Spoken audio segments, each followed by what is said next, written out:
Hello everyone, good morning. চলে আসলাম day 3-তে। তো আজকে সকালটা শুরু করছি। তার আগে দেখছি বাইরেটা ভীষণই মেঘলা মেঘলা ওয়েদার। তোমাদের ওখানেও কি এরকম মেঘলা মেঘলা ওয়েদার চলছে? কমেন্টে জানিও। এখানে আমি ওই জিরে আর ওই দারচিনি ফুটাইয়ে যে জলটা খাই সেটা এখানে করছিলাম। তোমাদের সাথে কথা বলতে বলতে এটা হয়ে গেছে। তো এটা আমি এখানে কাপে ঢেলে নিচ্ছি আর এটা খেয়ে আমার দিনটা শুরু করেছি। চলে আসলাম সোজা ব্রেকফাস্টে। এখানে ব্রেকফাস্টে নিয়েছি দই, তার সাথে কাজু, কিশমিশ, আমন্ড, খেজুর, চিনেবাদাম সব এই দইয়ের মধ্যে দিয়ে দেবো। এটা ভীষণই একটা হেলদি ব্রেকফাস্ট। তোমরা চাইলে এর ভেতরে একটু ওটসও দিতে পারো। আমি আর আজকে ওটস দিইনি, দিয়ে দিচ্ছি একটু চিয়া সিডস। এটাকে ভালো করে মিক্সড করে খেয়ে নেবো। দারুণ টেস্ট লাগে এটা খেতে। তো এটা খেয়ে নিলাম আজকে। আর তারপরে মিড মর্নিংয়ে খেয়েছিলাম আমাদের গাছের ডাব। গাছ থেকে ডাব পেরেছিল। এখন রোজই একটা করে ডাব খাওয়ার চেষ্টা করছি, যেহেতু গরম পড়ছে। ডাব খাওয়া তো শরীরের জন্য ভীষণ ভালো।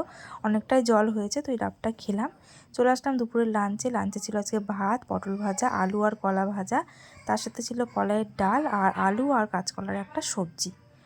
আর আজকে খেয়েছিলাম সন্ধ্যাবেলায়, ওই প্রোটিনটা আর খাইনি, খেয়েছিলাম একটু ব্ল্যাক কফি আর ওই দুধ দিয়ে চিনি দিয়ে। আমি না কফি খাই না, যখন খাই আমি এইভাবে ব্ল্যাক কফি করেই খাই। এটা একটু ভালো তো আমি নেসক্যাফের এই কফিটা এখানে খেলাম। আর 1 কাপ খাইনি, অর্ধেক কাপ মতন খেয়েছি। সন্ধ্যাবেলায় খেয়েছিলাম এখানে মেঘলা মেঘলা ওয়েদারে ম্যাগি।